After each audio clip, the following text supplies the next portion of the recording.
गुरु के चरणों पर प्रणाम करती हूँ।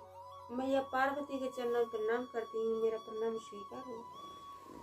धरती माता के चरणों पर प्रणाम करती हूँ, सभी देवी देवताओं के चरणों पर प्रणाम करती हूँ, मेरा प्रणाम स्वीकार हो। सभी माता पिताओं को चरणों पर प्रणाम करती हूँ, सभी गुरु बहन गुरु भाइयों को प्रणाम करती हूँ, मेरा प्रणाम स्वीकार हो। आइए आप सबका कमलेश भक्ति चैनल पर स्वागत है। देवों के देव महादेव की आधी कथा सुनने पर अपमान होता है, पूरी कथा सुनने पर सम्मान होता है। इसीलिए पूरी कथा सुनना चाहिए। पूरी कथा सुनने से पूरी कथा के बारे में पता चलता है, समझ बढ़ती है कथा में क्या बताया गया है। तो पूरी कथा सुनना चाहिए। और भगवान का नाम लेने से सब कष्ट मुसीबत सब दूर होता है, सब परेशानियां कष्ट मुसीबत सब दूर होते हैं। और भगवान का नाम लेना चाहिए। भक्ति में बहुत बड़ी शक्ति है। और मैं आपको क्या बताऊं, मेरा थोड़ा सा तबीयत खराब हो गया है। तबीयत क्या खराब हुआ है कि मेरा अचानक से बीपी लो हो गया है, इसीलिए आवाज थोड़ा सा मेरा थोड़ी डिम चल रही है। और आप मेरे चैनल पर नए हो तो चैनल को लाइक शेयर कमेंट सब्सक्राइब जरूर कीजिए और बगल में बनी घंटी को प्रेस कीजिए। मैं आपको एक कथा सुनाने जा रही हूँ, चर्चा सुनाने जा रही हूँ। देवरानी जेठानी थी तो देवरानी जेठानी थी तो जेठानी बहुत तेज थी जेठानी। और देवरानी थी छोटी वाली, वो शंकर भगवान की शिष्या थी, वो अपने गुरु की शिष्या थी। वो इतना इधर उधर का ध्यान नहीं रखती थी, वो सबसे अधिक और अपने गुरुजी की तरफ ध्यान रखती थी, काम करती रहती थी और अपने भगवान का 3 सूत्र का पालन करती रहती थी। छोटी वाली और बड़ी वाली थी, वो बहुत तेज थी। वो क्या करती थी कि जब वो पूजा पाठ करती थी तभी उसको कुछ न कुछ कोई काम बता देती थी। क्यों कि उसका जो 3 सूत्र का पालन है वो अपना पूरा न कर पाए। तो कहते हैं गुरु बहन गुरु भाई कि जब हम कुछ अच्छा काम नहीं कर सकते हैं तो दूसरे को अच्छा करने से हम रोकने का भी कोई अधिकार नहीं है। क्योंकि हम नहीं कर सकते हैं तो दूसरों को रोकने का हमारा कोई अधिकार नहीं है। लेकिन वो जेठानी थी बड़ी वाली, बहुत तेज थी, चतुर थी। वो छोटी वाली जब पूजा करती थी, 3 सूत्र का पालन करती थी, जब वो कुछ न कुछ उसके लिए ऐसा काम बता देती थी कि वो 3 सूत्र पूरा नहीं कर पाती थी। बेचारी घर का पूरा गृहस्थ का काम काज सबका काम करती थी, घर का भी बाहर का भी, और सबका मान सम्मान रखती थी। लेकिन बड़ी वाली थी, उसे कभी भी और उससे कभी जैसे पूजा का समय हुआ ऐसे ही उसको कोई उसका पूजा डिस्टर्ब। कहते हैं कि तू जब पूजा पाठ नहीं करती है कोई बात नहीं है, तेरे को भगवान से नफरत है। लेकिन जो दूसरा इंसान पूजा पाठ कर रहा है करता है, उसके दिल में अपने श्रद्धा भक्ति है, तो तुम्हें भाई रोकने का कोई अधिकार नहीं है। लेकिन बड़ी वाली थी, वो इस चीज को कभी समझती नहीं। तो छोटी वाली का नियम था कि उसके दरवाजे पे कोई भिखारी आया तो भिखारी को भिक्षा दे दी, और कोई भूखा आया तो भूखे को खाना खिला दिया। तो इन बातों का जब बड़ी वाली को पता चल जाता था तो बड़ी वाली थी और उससे बहुत लड़ाई झगड़ा टेंशन करती थी। कहने का मतलब यह है कि उसे हर चीज से नफरत थी। बस उसका क्या मकसद था कि वो अपना भगवान का नाम लेना नहीं जानती थी, कभी दान पुण्य करना नहीं जानती थी। वो इतना जानती थी चुगली चाटी इधर चुगली कर दी, उधर चुगली कर दी, और देवरानी से टेंशन ले लिया घर में, तूने ये खराब कर दिया, तू तेरे से ये करना नहीं आता है, तुझसे वो करना नहीं आता है, यही सब छोटी वाली से करती रहती थी।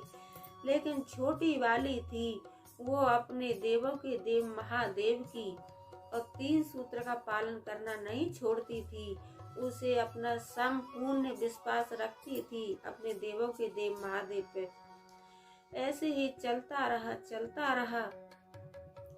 कुछ समय बाद और बड़ी वाली ने छोटी वाली को अलग कर दिया और कहने लगी कि जा, तू हमारे घर से तू इतना नुकसान करती है कि कोई भिखारी आता है तो भिखारी को कभी कपड़ा दे देती है, कभी भिक्षा दे देती है, भूखे को खाना खिला देती है, और घर में से जो भी तेरे हाथ में अनाज आए तो अनाज का भी दान करती है, और चावल आए तो चावल का भी दान करती है, कपड़ा कोई मिले तो कपड़ा का भी दान करती है, जो तेरे हाथ में कोई सामान मिलता है उसका तू दान कर देती है। इसीलिए उसको छोटी वाली को अलग कर दिया। लेकिन छोटी वाली थी, उसे कोई फर्क नहीं पड़ा। वो तो अपने देवों के देव महादेव पर विश्वास करके संपन्न विश्वास रखती थी। वो अलग हो गई, आराम से रहने लगी, और जो उसका पति कमाता था छोटी वाली का, वो इतने में ही अपना खुश रहती थी। और जितना बनता था, उसके दरवाजे पे कोई भिखारी आया, कोई भूखा आया, कोई नंगा आया, तो जितना उसके पास था इतना अपना को दे देती, ज्यादा नहीं, थोड़ा देती थी, लेकिन देती जरूर थी।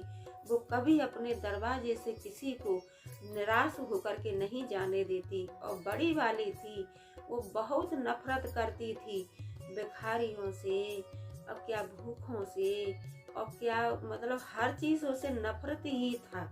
वो धन में इतनी अंधी हो चुकी थी, इतनी अंधी हो गई कि वो इंसान को तो क्या भूलेगी, वो भगवान को भी भूल गई। धन के लालच में इंसान तो भूल गई, लेकिन भगवान को भी भूल गई। कभी वो अपने दिल में ये नहीं सोची कि भगवान है, उसको अलग कर दिया, कोई बात नहीं। तो वो अपना वही 3 सूत्र का पालन करती थी और अपने देवों के देव महादेव का श्रद्धा और भक्ति से बड़ा पूजा पाठ करती थी। कहते हैं गुरु बहन गुरु भाई कि जो भक्ति में बहुत बड़ी शक्ति है, भक्ति में बहुत बड़ी शक्ति है, और जिसने भी देवी देवता को, किसी को भी अपने दिल में बसा लिया और उनका पूजा पाठ और उनका नाम जपना, उनका मंत्र पढ़ना जिसने अपने हृदय में बसा लिया, उसको कभी कहीं भी कोई चीज का कमी नहीं रहता है। तब बेचारी वो तो खूब खुशी से अपना रहती थी। छोटी वाली और बड़ी वाली थी, जब से बड़ी छोटी वाली को अलग किया, तब से उसके घर में हर चीज की तबाही मच गई। क्या कपड़े के लिए, क्या खाने के लिए, और क्या हर चीज कपड़ों के लिए, हर चीज के लिए तबाही मच गई उसके घर में। तो एक बार क्या हुआ कि इतनी तबाही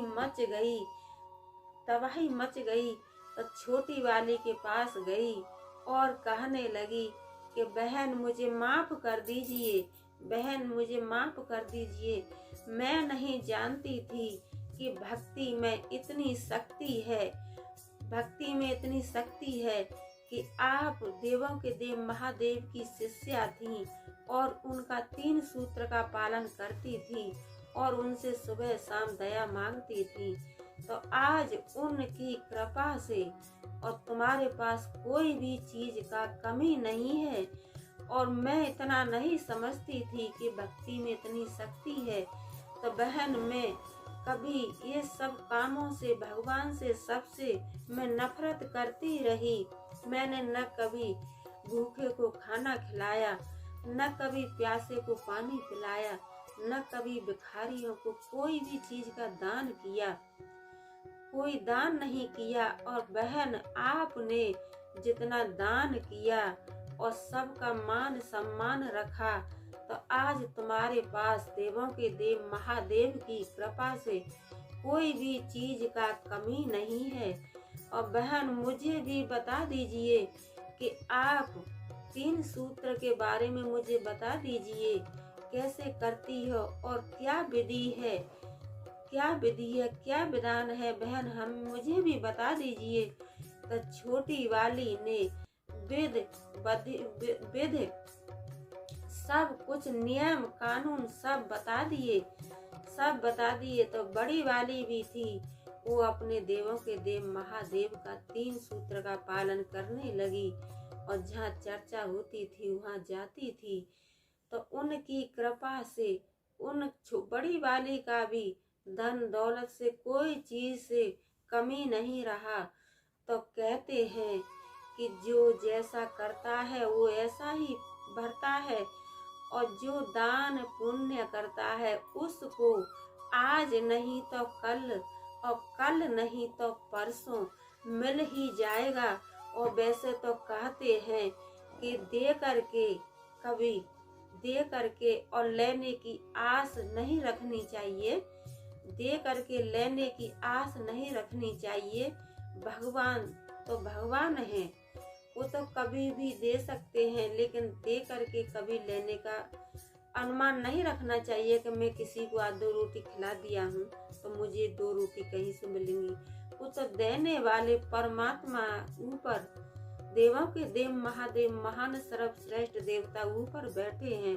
वो तो कहते हैं कि बस आप अपना कर्म करो, फल की इच्छा मत करो, फल की इच्छा मत करो। फल तो मैं आपको दे ही दूंगा, लेकिन आप अपना श्रद्धा और भक्ति से कर्म करो। बस भगवान यही कहते हैं कि कर्म करो, फल की आस मत करो। फल तो मैं आपको दे ही दूंगा, जो मुझे करना है मैं कर ही दूंगा। तो देवों के देव महादेव की कृपा से दोनों के लिए कोई चीज का कमी नहीं रहा। और मैं तो कहती हूँ सभी से कि सब कोई देवों के देव महादेव की चर्चा सुनिए, कथा सुनिए और उनका 3 सूत्र का पालन कीजिए। उनकी कृपा से कोई भी चीज का कमी नहीं रहता है। तो मेरी वीडियो को लाइक, शेयर, कमेंट, सब्सक्राइब जरूर कीजिए और बगल में बनी घंटी को जरूर प्रेस कर दीजिए। और देवों के देव महादेव ने जैसे उन दोनों देवरानी जेठानी की इच्छा पूरी की, जैसे सभी भक्तों की इच्छा पूरी करेंगे। देवों के देव महादेव जैसे उनकी इच्छा पूरी करी, जैसे आप सभी गुरु बहन गुरु भाइयों की सभी भक्तों की मनोकामना पूर्ण करेंगे। देवों के देव महादेव सबकी मनोकामना पूर्ण करेंगे। हे गुरु दया कीजिए, शिव गुरु दया कीजिए, महादेव।